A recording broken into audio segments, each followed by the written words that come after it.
Kertas ini kalau ditukar antara misalkan saya nukar 1 juta ya, dengan uang 700.000. Kalau kita andaikan ini bukan emas perak, tapi ini adalah barang, komoditi barang, maka ini bukan riba.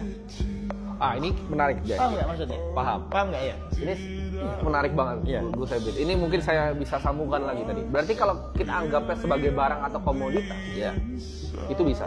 Bitcoin itu di Indonesia sendiri kalau untuk transaksi pembayaran mungkin nggak boleh karena itu aturan dari Bank Indonesia ya.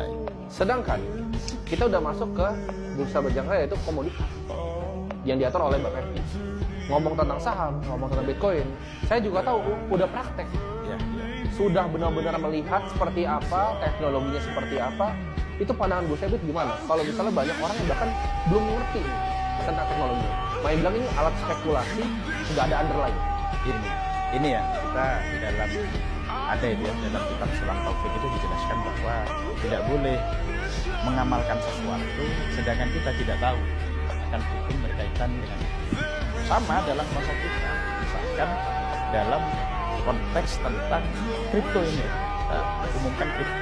Ada orang yang hanya sebatas ikut-ikutan, ternyata kan orang Indonesia, mohon maaf kalau saya lihat animo masyarakat kita itu mengikuti sesuatu, ikut-ikutan sesuatu.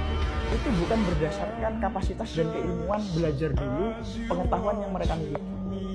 Belajar tentang kripto ini bagaimana secara mendalam, ikut seminar tentang kripto, pelatihan dan lain sebagainya, baru investasi.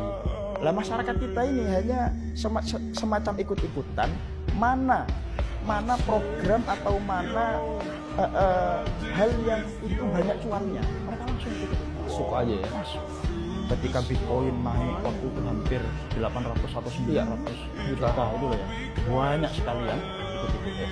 Pas ketika turun, tiba-tiba banyak yang jual, pindah ke judi online, pindah ke slot dan lain sebagainya.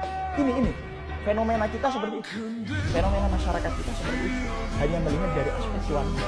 Asal tidak tahu dalam slot itu ada jelas ada pengaturan kemenangannya berapa persen, kan tentu pihak slot tidak pengen itu. Nah ini makanya kami pribadi menyarankan, makanya ya dengan adanya beragam perbedaan hukum tadi, kami menyarankan kalau misalkan kalian yang memang betul-betul belum menguasai soal kripto, saya sarankan ikut pendapat yang mengatakan haram itu atau tidak boleh untuk sebagai langkah itu.